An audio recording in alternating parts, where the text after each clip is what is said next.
जय माता दी दोस्तों, हमारे YouTube चैनल में आपका हार्दिक स्वागत है। दोस्तों, बात करूंगा गुप्त नवरात्रों के बारे में। जैसा कि आप सभी लोग जानते हो कि हमारे इसमें सनातन धर्म में जो नवरात्रि का पर्व आता है वो 4 होते हैं। 2 तो होते हैं जो हर कोई जानता है, हर कोई मनाता भी है, लेकिन 2 होते हैं गुप्त नवरात्रे, जिनको हर कोई नहीं मनाता, लेकिन ये भी अपने आप में विशेष महत्व रखते हैं। जिस प्रकार से बाकी के 2 नवरात्रों को मनाया जाता है, उसी प्रकार से इन 2 गुप्त नवरात्रों को भी हमें मनाना चाहिए। और इसमें हम बहुत सारी चीज़ों को प्राप्त कर सकते हैं अपनी साधना के माध्यम से, अपनी सेवा के माध्यम से, अपनी भक्ति के माध्यम से। तो इन गुप्त नवरात्रों में ज़्यादातर लोग तंत्र की साधनाएं करते हैं, काली कुल से जुड़ी हुई शक्तियों की साधनाएं करते हैं, माता छिन्नमस्ता की, माता बगलामुखी की, माता प्रत्यंगिरा की, माता काली की, किसी भी देवी के किसी भी स्वरूप की आप साधना आराधना इन गुप्त नवरात्रों में कर सकते हो। जैसा कि आप सभी लोग जानते हो, नाम से ही गुप्त, तो इसमें की जाने वाली हर वो क्रिया गुप्त रखी जाती है ताकि हमें उसका पूरा लाभ मिल सके। अगर आप अपनी क्रियाओं को, अपनी साधना को गुप्त नहीं रखोगे तो आपको लाभ नहीं मिलेगा, आपको सिद्धि प्राप्त नहीं होगी, आपको सफलता प्राप्त नहीं हो पाएगी। इसलिए आपको इसमें अपनी साधना को गुप्त रखना है। आप इन गुप्त नवरात्रों में कोई भी मंत्र सिद्ध कर सकते हो। किसी भी प्रकार के शाबर मंत्र को आप सिद्ध कर सकते हो, किसी भी प्रकार के वैदिक मंत्र को आप सिद्ध कर सकते हो, किसी भी प्रकार के तंत्रोक्त मंत्र को भी आप सिद्ध कर सकते हो। शाबर मंत्रों की बात करते हैं इन नवरात्रों में, गुप्त नवरात्रों में, जो कि 22 जून 2020 से शुरू हो रहे हैं और 30 जून तक हैं ये नवरात्रे। तो इनमें आपको करना क्या है कि जिस भी शाबर मंत्र को आप सिद्ध करना चाहते हो, आपको करना क्या है कि आपको आम की लकड़ी ले लेनी है। आम की लकड़ी ले लो और उसके साथ में आप थोड़ी सी पीपल की समिधा आपको मिल जाए, पीपल की भी लकड़ी अगर आपको मिल जाए तो बहुत अच्छा, नहीं तो सिर्फ आम की लकड़ी ही पर्याप्त है। थोड़ी सी हवन सामग्री आपको ले लेनी है, उसमें थोड़ा सा देसी घी मिला लेना है, थोड़ा सा गूगल उसमें आपको डाल लेना है, ठीक है। साथ में उसमें थोड़ी सी लौंग मिला लेनी है, थोड़ी सी इलायची मिला लेनी है और कुछ बताशे उसमें आपको मिला लेने हैं और थोड़ी सी उसमें आपको जौ मिला लेनी है, सफ़ेद तिल, काले तिल। जैसे हवन की सामग्री तैयार करी जाती है उसी प्रकार से ये सारी चीज़ें थोड़ी थोड़ी आपको मिला लेनी है। कोई ऐसा इसमें विधान नहीं है कि आपको कंपलसरी है ये सारी चीज़ें डालना। जितनी चीज़ें आपके पास अवेलेबल हो, वैसे तो हवन सामग्री जो बनी बनाई मिलती है मार्केट में, लेकिन इसमें जो हवन सामग्री आपको इस्तेमाल करनी है वो थोड़ी सी अच्छी क्वालिटी वाली होनी चाहिए। नहीं तो हवन सामग्री के नाम पर मार्केट में जो लकड़ी का बुरादा होता है उसको भी लोग बेच रहे हैं, ठीक है। तो वो हवन सामग्री नहीं है, बिल्कुल घटिया क्वालिटी का बुरादा सा होता है, उसको आप लोग बिल्कुल भी मत लेना। अच्छी क्वालिटी वाली हवन सामग्री लेना। आप खुद ही दोनों में अंतर आराम से कर लोगे जब आप देखोगे दोनों को अपनी आंखों से। तो आपको हवन सामग्री ले लेनी है और इनमें से जो भी चीज़ें आपको मिल जाएं, लौंग आपको आसानी से मिल जाएगा, आपको जौ आराम से मिल जाएंगे, आपको काले तिल, सफ़ेद तिल आराम से मिल जाएंगे। दोनों में से कोई एक भी तिल आप मिला सकते हो। सफ़ेद तिल मिला लो, चाहे आप काले तिल मिला लो, दोनों में से कोई भी आप मिला सकते हो। और इसमें आप बताशे आपको आराम से मिल जाएंगे, गुड़ आपको आराम से मिल जाएगा। बताशे और गुड़, इन दोनों के स्थान में एक चीज़ आपको डालनी है, या तो आप गुड़ डाल दो या तो आप बताशे डाल दो, दोनों में से कोई भी एक चीज़ आप मिला सकते हो। इसके अलावा गूगल आप इसमें डाल लेना, गूगल आपको मिल जाएगा। तो ये सारी चीज़ें मिक्स कर लेना, थोड़ा सा देसी घी डाल लेना। अब जिस भी मंत्र को सिद्ध करना है उस मंत्र का जाप आपको करना है। कब करना है? रात्रि काल में।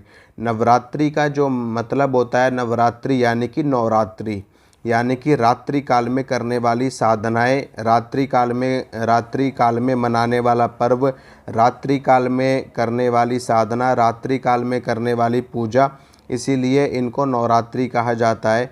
और हमें भी रात्रि को ही साधनाएं करनी चाहिए इसमें, तभी विशेष प्रकार की मनोकामना पूरी होती है, मंत्रों की सिद्धि होती है, तंत्र की सिद्धि होती है।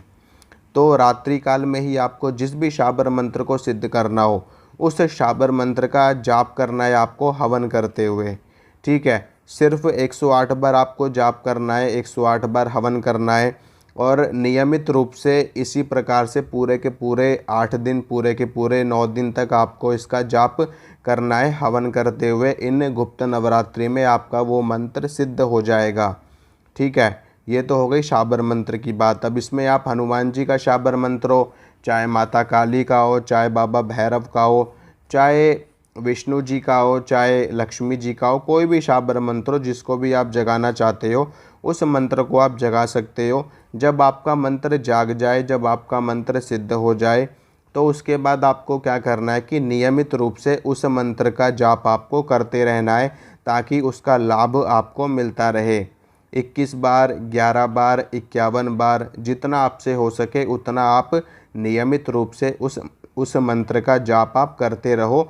उसकी शक्ति बढ़ती रहे और उसकी शक्ति बनी रहे। ठीक है, तो ये हो गया शाबर मंत्रों का। अब दूसरा आते हैं हमारे वैदिक मंत्र, हमारे तंत्रोक्त मंत्र। इनको आप कैसे सिद्ध करोगे? मान लो नवारण मंत्र है, मैं नवारण मंत्र की बात करता हूँ। नवारण मंत्र 9 अक्षरों का मंत्र है, इसीलिए इसको नवारण मंत्र, इसीलिए इसको नवाक्षरी मंत्र कहा जाता है। तो इस मंत्र को भी आप सिद्ध कर सकते हो नवरात्रों में। कैसे करना है? इस मंत्र का पूरा 1.25 लाख का अनुष्ठान आपको करना है नवरात्रि में, जो कि 22 जून 2020 से शुरू हो रहे हैं। वैसे तो 21 जून को ग्रहण भी पड़ रहा है, उसके बारे में मैं आपको जानकारी दे दूंगा, दूसरी वीडियो में बता दूंगा। और इसमें नवारण मंत्र का जाप आपको करना है। कैसे करना है? अनुष्ठान के रूप में करना है, तभी मंत्र सिद्ध होगा। और इसमें आपको इसका 1.25 लाख का अनुष्ठान करना पड़ेगा। और अनुष्ठान में जब आपका 1.25 लाख जाप पूरा हो जाए तो उसके बाद नवारण मंत्र से आपको हवन भी करना पड़ेगा ताकि आपका मंत्र पूर्ण रूप से चैतन्य हो सके और हवन के माध्यम से जो भी भोग प्रसाद है वो इष्ट देव तक आपके पहुंच सके। तो इस प्रकार से आप नवारण मंत्र को सिद्ध कर सकते हो। इसी प्रकार से आप किसी भी मंत्र को सिद्ध कर सकते हो। ओम नमः शिवाय, ओम नमः शिवाय को भी आप सिद्ध कर सकते हो। इसी प्रकार से आपको 1.25 लाख जाप करना है और उसका दशांश, अगर दशांश हवन नहीं कर सकते आप तो 108 बार या 1008 बार आप उस मंत्र का हवन कर लो, आपका वो मंत्र सिद्ध हो जाएगा। इसी प्रकार से ओम नमो भगवते वासुदेवाय, ओम क्लीं कृष्णाय नमः। ठीक है, इसी प्रकार से आप इन सभी मंत्रों को सिद्ध कर सकते हो 1.25 लाख का अनुष्ठान करके। अब इसके बाद में मैं कुछ आपको स्तोत्रों के बारे में बता देता हूँ कि स्तोत्रों को आप कैसे सिद्ध कर सकते हो इन गुप्त नवरात्रों में। अगर आप किसी भी स्तोत्र को सिद्ध करना चाहते हो, मान लो दुर्गा सप्तशती में अर्गला स्तोत्र है, अर्गला स्तोत्र को अगर आपको सिद्ध करना है इन नवरात्रों में तो आपको कितना पाठ उसका करना पड़ेगा? डेली का 108 पाठ आपको करना पड़ेगा अर्गला स्तोत्र का। पहले दिन भी 108 पाठ, दूसरे दिन भी 108 पाठ, तीसरे दिन भी 108 पाठ। इसी प्रकार से आपको 9 दिनों तक इस पाठ को करने पर आपका ये पाठ पूर्ण रूप से सिद्ध हो जाएगा। इसमें आपको हवन करने की आवश्यकता नहीं है, अगर फिर भी आप करना चाहो तो कर सकते हो। और हवन कैसे करोगे अर्गला स्तोत्र का? मान लो इसका पहला श्लोक है ओम जयंती मंगला काली भद्रकाली कपालिनी दुर्गा क्षमा शिवा धात्री स्वाहा स्वधा नमोस्तुते। इसमें आपको क्या करना है? ओम लगाना है आपको स्टार्टिंग में और लास्ट में भी ओम लगा करके स्वाहा आपको बोल करके आहुति देनी है। इस प्रकार से एक बार इस तरीके से आहुति दे दोगे आप तो आपका ये पाठ भी सिद्ध हो जाएगा। यानी कि 108 पाठ आपको करने ही करने हैं।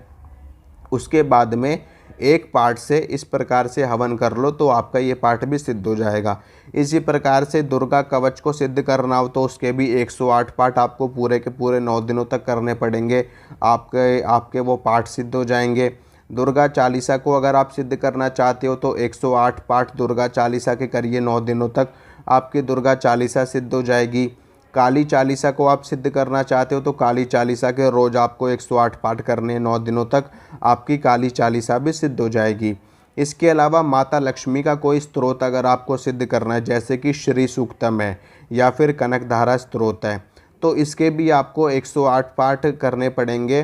रोज़ के 108 पाठ करोगे 8 दिनों तक। 22 तारीख से शुरू हो रहे हैं, तो 22 तारीख का लेकर के 30 जून तक है नवरात्रे।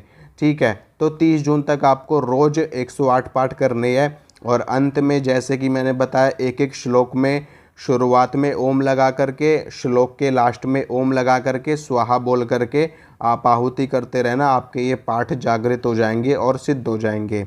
जैसा कि मैंने आपको बताया कि शाबर मंत्रों की तरह इनमें भी आपको नियमित रूप से इनका एक एक पाठ करना पड़ेगा, ताकि इनकी शक्ति बनी रहे, इनकी ऊर्जा बरकरार रहे और ये आपके साथ सदा इनकी शक्तियाँ, देवी देवताओं की कृपा आपके ऊपर रहे और ये अपना कार्य करते रहें। ठीक है, अब इसके बाद बात करते हैं कि गुप्त नवरात्रों में आपको कैसे करना है। देखिए, जिस प्रकार से अब दोनों नवरात्रों में, बाकी के दोनों नवरात्रों में आप करते हो, जो कि ये आपके मार्च अप्रैल के आसपास आते हैं, और दूसरे नवरात्रे आपके ये अक्टूबर के आसपास आते हैं। तो जिस प्रकार से आप उसमें पूजा पाठ करते हो, उसमें आप माता का दरबार लगाते हो, माता की चौकी सजाते हो, एक लकड़ी का बाजोट रखिए। ठीक है, अपने घर के पूजा घर में या जो भी स्थान आपने चुना है वहाँ पर माता के लिए लाल रंग का वस्त्र बिछाइए, माता की फ़ोटो, माता की मूर्ति स्थापित करिए और उसके बाद कलश स्थापना करिए और माता को लाल रंग की चुनरी अर्पित करिए, पीले रंग की चुनरी अर्पित करिए। किसी भी रंग की चुनरी आप माता को अर्पित कर सकते हो। माता को साड़ी अर्पित कीजिए, माता को 16 श्रृंगार अर्पित कीजिए। 16 श्रृंगार खुला होना चाहिए, पैकेट वाला नहीं होना चाहिए।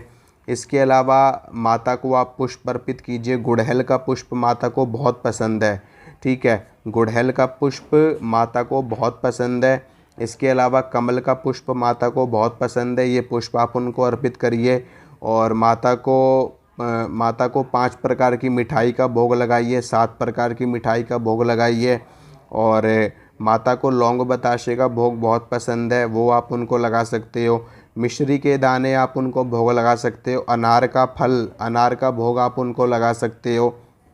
कुछ भी नहीं है आपके पास, अगर आपके पास कुछ भी नहीं है तो आप 2 मिश्री के दाने भी उनको चढ़ा दोगे तो माता वो भी स्वीकार कर लेंगी। ठीक है, कलश स्थापना करिए, माता को नारियल चुनरी अर्पित करिए। तो ये सारी चीज़ें हर कोई जानता है, हर घर की महिला जानती है कि किस प्रकार से नवरात्रों में पूजा पाठ करी जाती है। ठीक है, देखिए, जैसा हमारा भाव होता है, जैसी हमारी भक्ति होती है, वैसे ही हमें शक्ति प्राप्त होती है। तो सच्चे मन से, सच्चे भाव से करी हुई पूजा ज़रूर सफल होती है। तो ये थोड़ी सी जानकारी थी गुप्त नवरात्रि के बारे में। और भी कुछ मुझे याद आएगा, कुछ मैं भूल रहा हूँगा, या मैं अभी 2-3 साधनाएं भी आपको दूंगा गुप्त नवरात्रों में करने के लिए, तो वो मैं अगली वीडियो में आपको बता दूंगा। और जो ग्रहण की जानकारी है उसके लिए भी मैं एक वीडियो बना दूंगा, तो आप लोग बने रहिए मेरे साथ। ठीक है, अगर आपको अच्छी लगती है मेरी वीडियो तो वीडियो को लाइक करिए, शेयर कीजिए और चैनल को सब्सक्राइब कीजिए, ताकि मैं जो भी वीडियो डालूं वो आपके पास जल्द से जल्द पहुंच सके। ठीक है दोस्तों, चलता हूं, मिलूंगा अगली वीडियो में। जय माता दी।